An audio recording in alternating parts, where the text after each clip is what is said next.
Mindfulness. Can I get the word out of my mouth once without fumbling it? I don't know. We'll see. We'll see. Mindfulness month, day 23. And we're going to be talking about mindfulness as sort of a stress reliever. We've discussed this a little bit before. It's being mindful in that it brings you back to the present, means that you're not freaking out about stuff that could happen or stuff that did happen, because that's not where you are, right? In that sense, it can stop you from catastrophizing. I don't know about you guys, but that's something I'm pretty good at. It's just like building up a story, one on top of another. Like, oh, I totally know what's going to happen in the future. Like, and then just kind of going off into a direction where you really makes you very unhappy, but it's what you think is going to happen. That doesn't happen when you're in the moment. So when you feel yourself getting stressed, take a couple of deep breaths, and pay attention to your breath, because that brings you back to your body, that brings you back to the moment. Mindfulness isn't going to get rid of stress. And stress can be a good thing, and I hate saying that because to me it's like, don't stress me out. It's just like, yeah, for me, it's not a good thing. Like, just let me chill and do this rather than putting pressure on me, because if you put pressure on me, forget it. But that's another reason for me to be more mindful, right? To deal with that stress.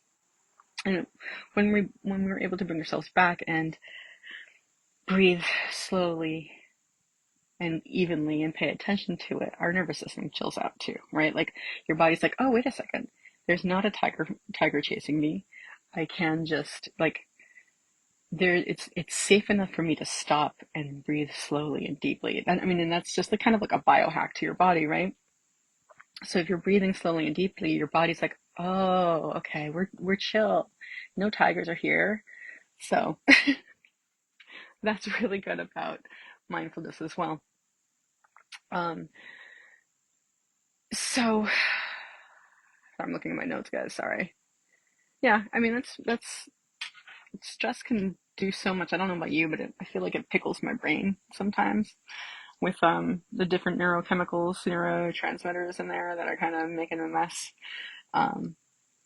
But taking a slow, deep breath, feeling my feet on the ground, feeling my butt in the chair, it slows me down, and getting back into my body slows me down, and at least for a few moments, my heart's not beating like, blah, blah, blah, blah, I'm less stressed out.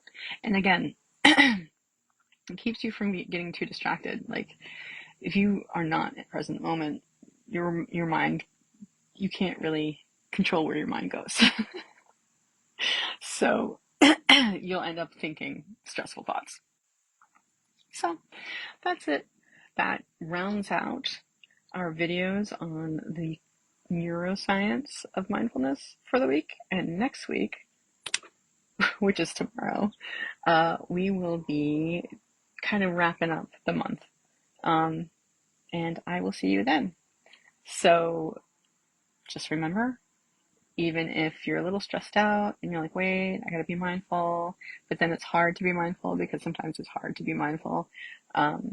But when you focus, you can totally do it.